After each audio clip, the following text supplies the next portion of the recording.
New Zealand's mansions are in high demand despite a turbulent economy.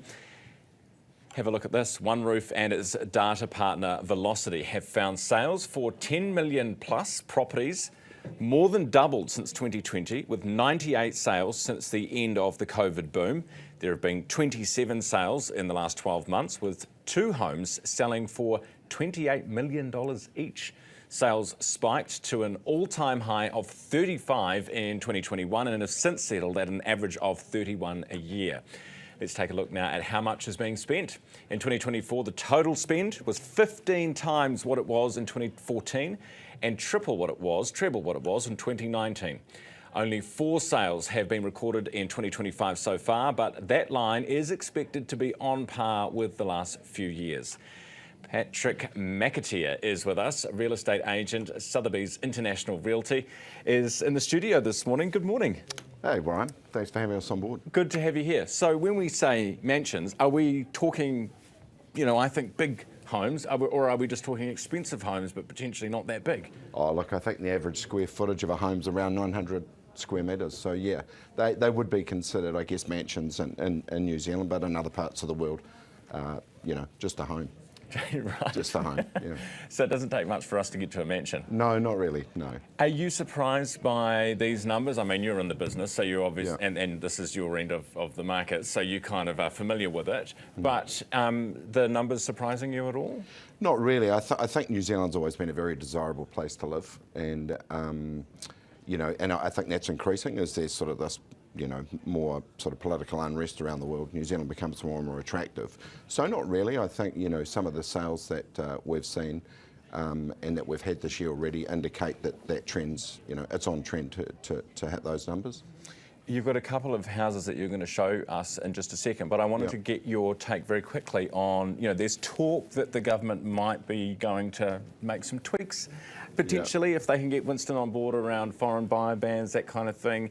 Would that see, would you see expect to see a massive jump if something like that changed? Well, I think the word massive probably needs to be underpinned a little bit with, the level of desirability and, foreign exchange rates and things. We sell real estate, we don't really get involved on the political side of that argument, but yeah, it would definitely, if they were able to adjust some of those barriers to entry into the country for foreign buyers at a particular level, of course. We want to be able to protect some of the real estate market under, say, 3 million. So if those thresholds are met, we're definitely going to see a boost in interest. Yeah, and it sounds like that. I mean, that's what Winston Peters was reportedly looking for, was an increase in those thresholds. Yeah, sure. Now, show us a couple of houses. You've got a house in Herne Bay, I understand. Yeah, we do.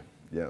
Give us a wee look at. Okay, so this is pretty typical of a home.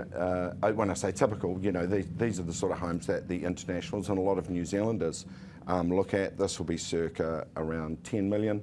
It's 900 square metres of property with 450 square metres a home.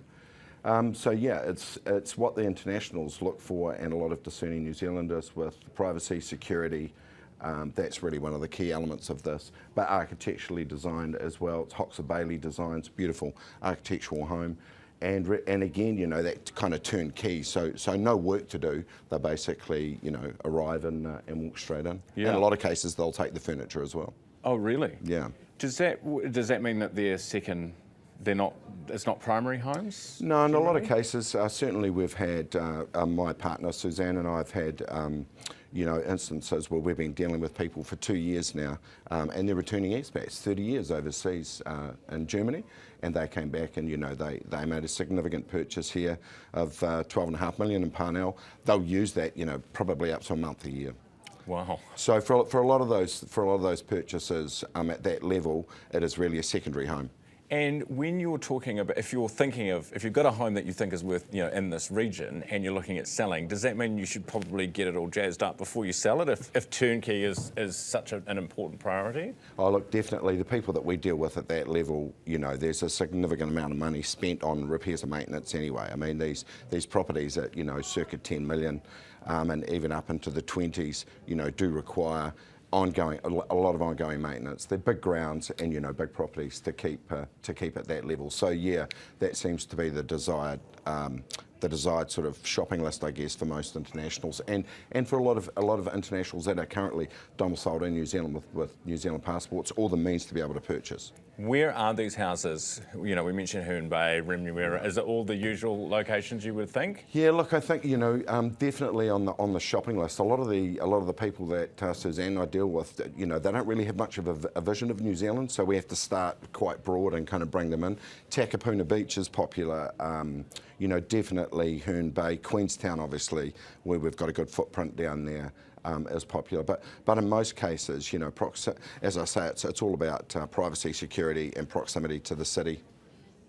Great to have you on the show this morning, explaining these numbers for us. Really appreciate it. That is from Sotheby's International Realty, real estate agent Patrick McAteer.